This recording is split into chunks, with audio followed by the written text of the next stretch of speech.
శుక్లాంబరధరం విష్ణుం శశివర్ణం చతుర్భుజం ప్రసన్నవదనం ఛాయేత్ సర్వవిఘ్నోపశాంతయే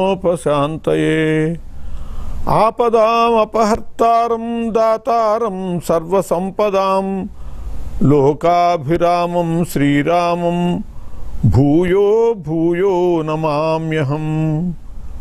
బుద్ధిర్బలం యశోధైర్యం నిర్భయత్వమరోగత అజాడ్యం వాక్పటుత్వం చ హనుమత్స్మరణాత్ భవేత్.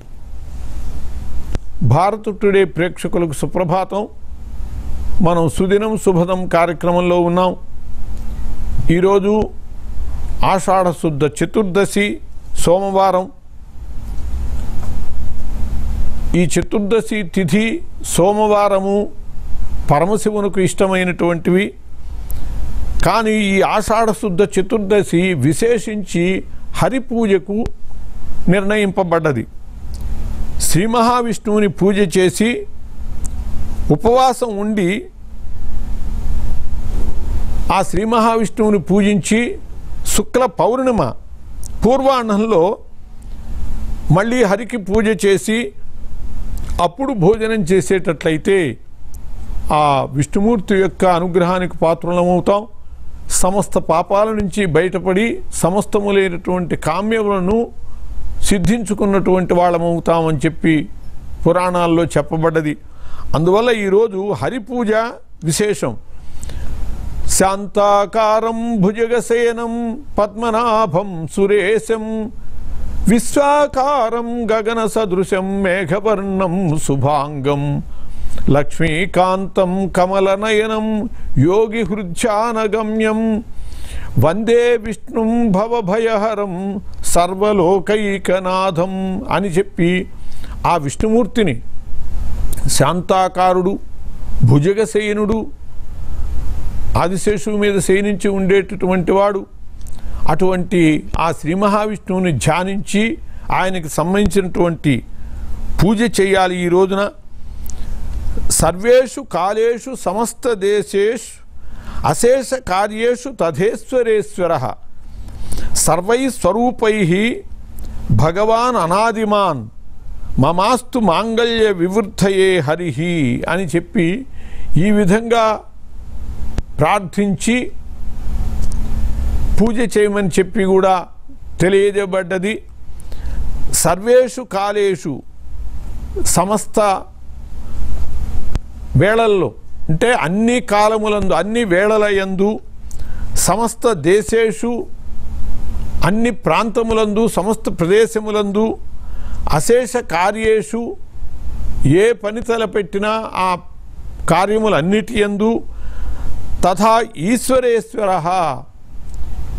ప్రభువులకే ప్రభు ఆయన ఆ శ్రీ మహావిష్ణువుని సర్వై స్వరూపై భగవాన్ అనాదిమాన్ భగవంతుడు ఆయన అనాది పురుషుడు. అటువంటి ఆయన్ని సర్వై స్వరూపై మమాస్తు మాంగళ్య వివృద్ధయే ఆయన యొక్క అనుగ్రహము నాకు చేకూరుగాక. మాంగళ్య వివృద్ధయే సమస్త శుభములు చేకూరటం కోసమని ఆయన అనుగ్రహం చేకూరుగాక అని చెప్పి సంకల్పించుకుని ఈ హరిపూజ నిర్వహించాలి. చక్కగా కాలకృత్యాలు తీర్చుకుని స్నానం చేసి పరప్రావరణే చైవ యస్తుమాం ఉపసర్పతి అని ఆ విష్ణుమూర్తి పరవస్త్రములతో పూజించటాన్ని అంగీకరించలేదు. అందువల్ల విష్ణుమూర్తి పూజ చేసేటప్పుడు స్వవస్త్రాలే ధరించాలి. ఆ పూజకి అర్హమైనటువంటి రీతిగా మనమే మనకు సంబంధించినటువంటి పట్టుబట్టను వినియోగించుకోవాలి. లేకపోతే చక్కగా మడికి బట్ట ఆరేసుకుని ఆ ఆరినటువంటి బట్టతో స్నానం చేయాలి.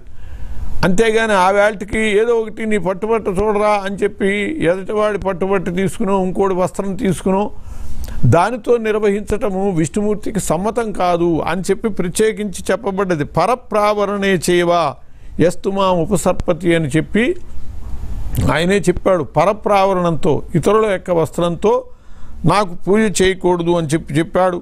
అట్లా పరవస్త్రాలు కాకుండా స్వవస్త్రాలు శుచిగా అయినటువంటి వాటితో పూజకి ఉపక్రమించాలి. ఆయనకి ఇష్టమైనటువంటి రీతిలో పూజ నిర్వహించాలి.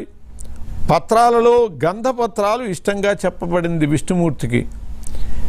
ఏకచిత్తం సమాధాయ గంధపత్రాణి యో న్యసేత్ వర్షాణి ద్వాదశైతేహ కృతా గంధేన పూజిత. ఏకచిత్తం సమాధాయ, మనస్సుని ఏకాగ్రం చేసుకుని ధ్యానం మనస్సు విష్ణువునందు ఉంచుకోవాలి. ఇక్కడ పూజ చేస్తూ ఉంటే మనస్సు ఆయా దేశాల్లో తిరుగుతూ ఉంటే అది సరైనటువంటి పద్ధతి కాదు. అందువల్ల ఏకాగ్ర చిత్తతతో పూజించాలి అని చెప్పారు. గంధపుష్పాణి యోన్యసేత్ గంధపత్రాణి యోన్యసేత్. గంధపత్రములు కనుక సమర్పించేటట్లయితే, గంధపత్రములు అంటే గంధము చెట్టుకి సంబంధించినటువంటి పత్రాలు అని చెప్పి కొందరు చెబుతారు. అలా కాక సుగంధ పరిమళము కలిగినటువంటి తులసి మొదలైనటువంటి పత్రాలు అని చెప్పి వ్యాఖ్యానం చేయబడ్డది. అవి ఎవరైతే ఉంచుతారో ఆయనకి సుగంధభరితములైనటువంటి పత్రాలతో ఎవరు పూజ చేస్తారో వర్షాణి ద్వాదశైవేహ కృతా గంధేన పూజిత. 12 సంవత్సరాలు ఆయనకి గంధాది సేవ చేసినటువంటి ఫలితం చేకూరుతుంది. అట్లా గంధపత్రముతో పూజ చేయటం అనేటటువంటిది ఆయనకి ఇష్టమైన విధానం. మంచి గంధపు చెట్టు పత్రాలు ఆయనకి అంత ఇష్టము.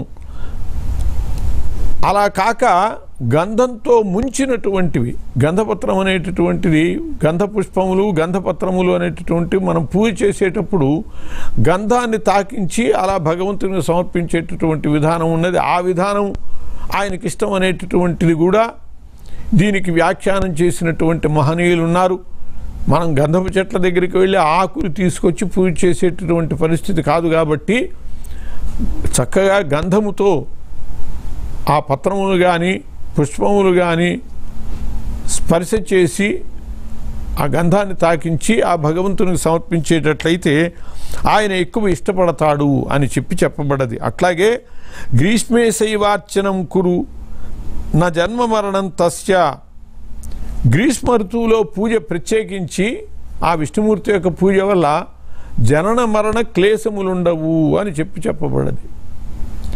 జనన మరణ భేద క్లేశ విచ్ఛేద మంత్రం అని చెప్పి, జననము మరణము అనేటటువంటివి మనకి నిరంతరము జరుగుతూ ఉంటాయి. అదే ఈ భవబంధం అంటే, ఈ సంసార సముద్రం అంటే అదే. పుట్టటము చచ్చిపోవటము, మళ్ళీ పుట్టడము మళ్ళీ చావటము, ఇదే తంతు జరుగుతూ ఉంటుంది. అట్లా జనన మరణ క్లేశము నుండి బయటపడాలి అంటే గ్రీష్మే చైవార్చనం కురు. గ్రీష్మ ఋతువులో చక్కగా అర్చన చేయటం శ్రేష్టము అని చెప్పబడ్డది. మనం ఇప్పుడు గ్రీష్మ ఋతువులో ఉన్నాం. ఆషాఢమాసము గ్రీష్మ ఋతువు. ఈ ఆషాఢ శుద్ధ త్రయోదశి చతుర్దశి నాడు చక్కగా ఆయన్ని పూజించటం విశేషం. గ్రీష్మే శైవార్చనం కురు న జన్మ మరణం తస్య అని గ్రీష్మ ఋతు పూజ కూడా విశేషించి శాల పుష్పాలతో చేయమని చెప్పబడ్డది. శాల పుష్పములు అంటే మనము మన ఇంటి యందు వృక్షములను వేసి వాట్ల పూలతో పూజ చేయటం, అంటే పెరటి పుష్పములతో పూజ చేయటం, అది చాలా విశేషము అని చెప్పబడ్డది. మన పెరటిలో పెంచాలి పూల చెట్లు. చక్కగా భగవంతునికి అర్చనకి మనము ఏ ద్రవ్యము ఎవరి ద్రవ్యం వాడతామో వాళ్ళకు కొంత ఆ ఫలితం పోతుంది. మనం ఎక్కడెక్కడో పూలు తీసుకొచ్చి పూజ చేసేదానికంటే మన దొడ్లో మనం పూలని సిద్ధం చేసుకుని వాటితో పూజ చేసేటట్లయితే పూర్తి ఫలం మనమే పొందుతాం. లేకపోతే ఎవరి దొడ్లో అన్నా తెస్తే ఆ ఫలితం కొంత వాళ్ళకి పోతుంది అని చెప్పి కూడా శాస్త్రం చెబుతోంది. కాబట్టి శాల పుష్పాలని అలాగాక కొట్లల్లో కొనుక్కుని తెస్తూ ఉంటారు. అవి ఎప్పుడో సిద్ధమైనటువంటివి తీసుకొచ్చి రాత్రే తీసుకొచ్చి ఫ్రిడ్జ్ల్లోనో ఎక్కడో పెట్టి మరుసటి రోజు పూజ చేస్తూ ఉంటారు. అది కూడా అంత శ్రేయస్కరమైనటువంటి పద్ధతి కాదు. ఎందువల్లంటే దాన్ని పర్యూషిత దోషము అంటారు. నిన్నటి పూలను ఇవాళ పూజ చేయటం మంచిది కాదు. ఇవాళకి ఇవాళ పూలవాడి దగ్గర తీసుకొచ్చి చేస్తే పర్వాలేదు, కానీ వాడి దగ్గర ఉంటే పర్వాలా, మన దగ్గరికి వచ్చాక మాత్రం నిలవ ఉండకూడదు. ఆ విధంగా శాల పుష్పములతో, తులసి పత్రములతో ఆయనకి ఇష్టమైనటువంటి పూజ చేసి విష్ణు సహస్రనామాలతో ఈరోజు ఆ విష్ణుమూర్తి యొక్క అనుగ్రహానికి పాత్రలమవుదాం. స్వస్తి.